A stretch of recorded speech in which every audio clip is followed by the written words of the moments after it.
Hi there, how are you doing this month? And if you're caring for a loved one, of course, it's hard enough already, but with the pandemic continuing, it's draining, isn't it? How much longer? So I decided for this month's topic, it was about enriching your own life. And what do I mean by that? Well, as in my book, it's like taps and drains. Taps fill you up as people, and drains will just drain you. That's the same thing with lots of other things that we do in our day. So, for example, if you watch the news, does it fill you up or does it drain you? If you go out for a walk in nature, listening to the birds and the sun just ends up warming your face, does it fill you up or does it drain you? And it's actually having clarity, recognizing what does fill you up and what doesn't drain us. And you know, maybe complaining about something, which I used to do absolutely when I was caring for Neil. I'd kind of like go on and on about moaning about what's been going on. Does that make for a good day for me? No. I mean, I had to get it off my chest, but it was draining. And it was draining for those listening to me as well. So we're looking at the moment of like, we can't do this, we can't do that, can't see loved ones like we'd like to. So then let's have a look at what you can do. And there's still lots of things that you can do, even whilst caring, even when we're limited in being able to get out and see friends. So my question to you is, what does enrich your life? What enriches your life? What makes you feel good? What fills you up? And it can sometimes be the smallest of things. And I've got friends who are doing new things as well, doing some different things. And whilst you're in the home, I talk about this in the book about as a particular man been caring for his wife for years, ended up, because he was stuck at home and she had a stroke and she was disabled, he was learning a new language and he was doing it online. And he became fluent in Spanish, which is amazing, right? That's pretty fantastic. And that's what he fancied doing. Now, a cousin of mine I saw this morning on Facebook, she's learnt to crochet. And might not be everybody's cup of tea, and it's not particularly mine either, I'll be honest with you.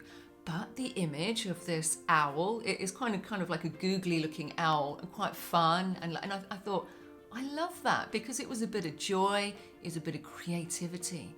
So when you put your mind into something that's creative, it's very therapeutic. It's really good. Now, I think of my good neighbour next door. Her daughter, unfortunately, has mental health issues, and she's taken up embroidery. I know it sounds like something from the 1800s, doesn't it? But no, she's taken up embroidery. But there's some great kits out there with funny slogans and things that she's stitching. And it takes her mind off it. She's creating something, and she has something that she's made at the end of it. And they're framed around the house, or she gives them as presents. And you know what? I think that's really beautiful. I think that's a lovely thing to do. So I'm asking you, what could you do to enrich your own life? Now, it could be something simple like having a cup of tea or going for a walk, seeing a friend if you can, or speaking to them, or Zooming. So catching up with friends, finding out what they've been doing, and probably not as much either as the rest of us. But think about all the other things you could do, things that make you feel good. If you have the time and you have the money, take yourself off for a massage. You know, a lot of us won't do that. You kind of feel guilty. And I would feel very guilty, kind of take myself off for a massage while Neil's stuck here at home with a paid carer. I mean, how dare I go pamper myself? But the answer is yes, go pamper yourself. Please do. Do something for yourself and buoy yourself up. Do something that you enjoy, because you deserve it. You need to fill yourself up. Not only do you then feel better, you have more to give others. And yes, don't feel guilty about it, you know. Do things for yourself, because you're not just here for a loved one, you're here for yourself. So with that in mind, Carers Masterclass is coming. I'm having to learn new platforms and things. Nothing's ever easy, is it? If only it was. So once that comes round, I will be giving you a shout. You'll be the first to know.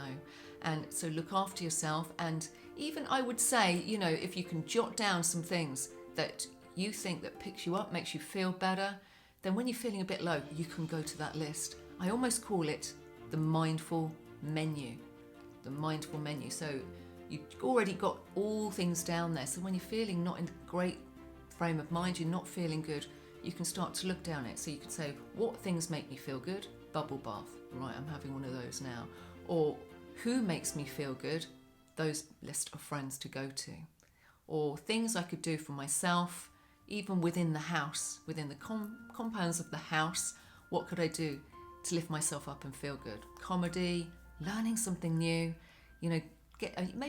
maybe making something as well. Maybe I've been trying to do some different cooking. I've got different ingredients, just shaking it up a bit, because man, caring is monotonous at the best of times, and with all that's going on, it makes everything even more laborious. So it's about shaking it up a little. What could you do differently to make yourself feel better? So until next time, look after yourself, be kind to yourself, because you deserve it. And remember, if you're caring for a loved one, it's time to start caring for yourself.